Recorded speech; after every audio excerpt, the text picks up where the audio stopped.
So, I just platinum Ghost of Tsushima, and I can say that this game is absolutely fantastic. When I play games as good as this, I can't help but think of how this gameplay can be taken as inspiration to other similar titles in the future. And after experiencing pretty much all this game has to offer, I have to say that there are plenty of games that I feel can gain said inspiration from Ghost of Tsushima, and plenty of games it can still draw inspiration from. So, what can we bring forward from Ghost? Let's talk about it today in today's video, Ghost of Tsushima Lessons Learned.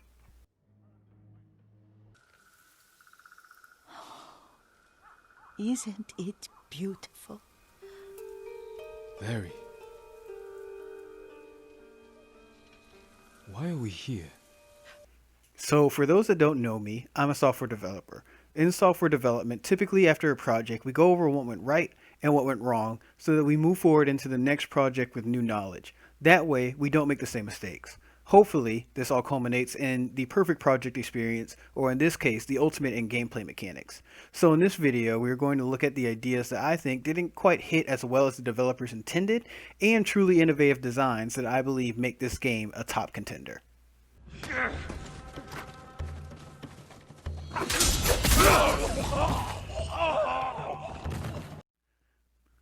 Let's start off with the combat.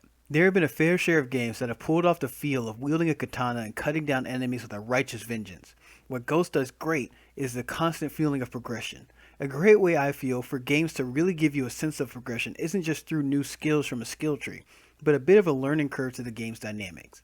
As soon as you think you have a bit of a handle on the enemy's patterns, the game will throw a new enemy at you that's familiar but different. In Ghost, you are always dangerously close to death, especially on expert difficulty. With just 2 or 3 missed inputs, you're bleeding out on the ground, and that really gives you the feel of being in a life or death sword fight. Your strikes are just as deadly as your enemies. With a couple of quick strokes, after most likely staggering the opponent, even the biggest minion will drop.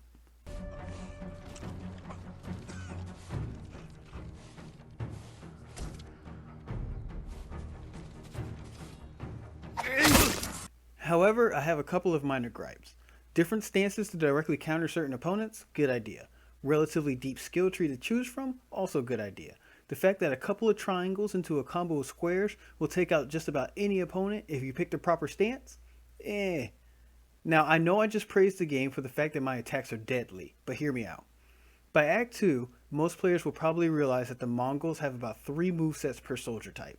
And once you become powerful enough, which isn't hard, the game becomes less methodical and more button masher, since your triangle attack typically interrupts whatever the enemy is doing, so your opponent may never have many chances to strike. The most difficult enemies for me were the Ronin, and even they disappear by Act 3. So what I guess I'm saying is, I don't mind feeling like a demigod on the battlefield, but I wish it was because I was outskilling my opponents, like in the beginning of the game, versus just dialing in combos by the end. Fight me! Pirlia Corpe! Eldea Shiglach! Samurai! Chu!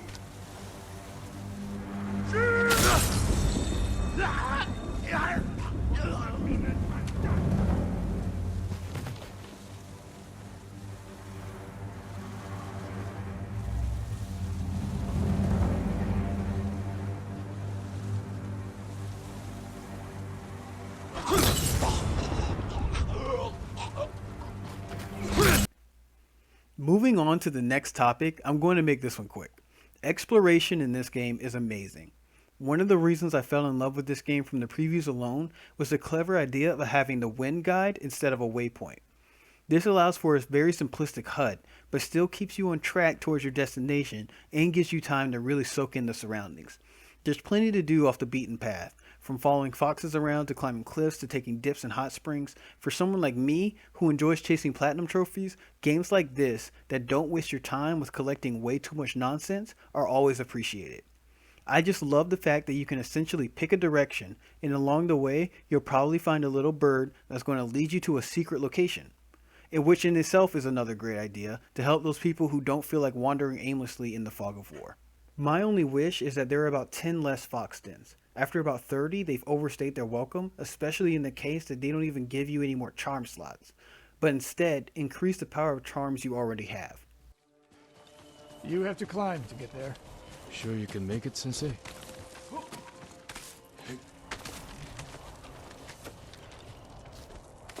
What are you waiting for, Sakai? You need a hand, Sensei? Not bad, Sakai.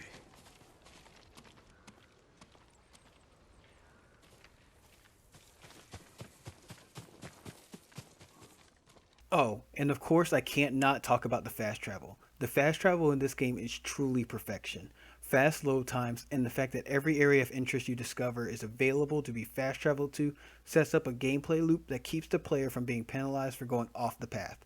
There will be plenty of moments during side and main missions where your path will just happen to cross a collectible, but obviously you can't go get it right now. A quick fast travel back once the mission is done and nothing of consequence was lost. After you finish an act and removed all of the Mongol bases in the area, the game will remove all of the fog of war and reveal any hidden things you missed. A quick fast travel to the nearest point will save you a couple hundred meters of travel on a horse and you're off to collect them all. I know I was supposed to make this topic quick, but I can't help but appreciate all the nuances that made exploring the island of Tsushima an absolute pleasure, which is what makes this next part a hard topic to go into.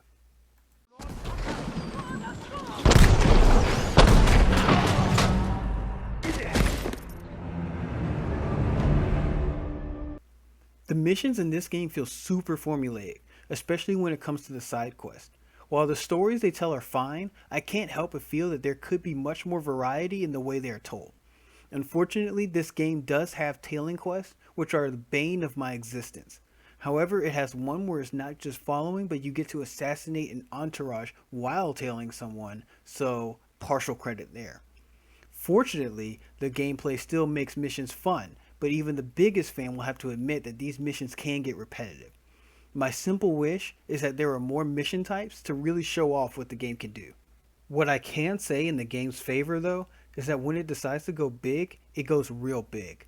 Also, the mythic quests are good examples of how this game can really mix up the mission variety. One mission I'm freeing farmsteads to collect keys for a piece of armor. Another mission I'm climbing up a mountain in a snowstorm trying to find respite at the nearest campfire. And another mission, I'm trying to decipher a picture to find a landmark on the map. But the missions where you do non-stop investigations from point to point just aren't my cup of tea. The missions can be creative and unique, but more times than not they miss the mark, and I feel like I played a similar mission earlier in my play session.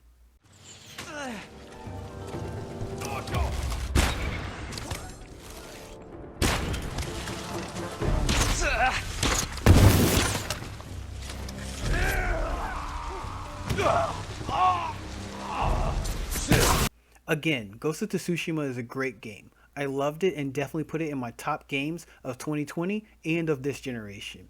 Sucker Punch released another amazing title, and hopefully they continue to improve in future titles, because that's what creators should be doing, constantly thinking of ways and trying to improve, whether that's looking inwardly for inspiration or to those that came before.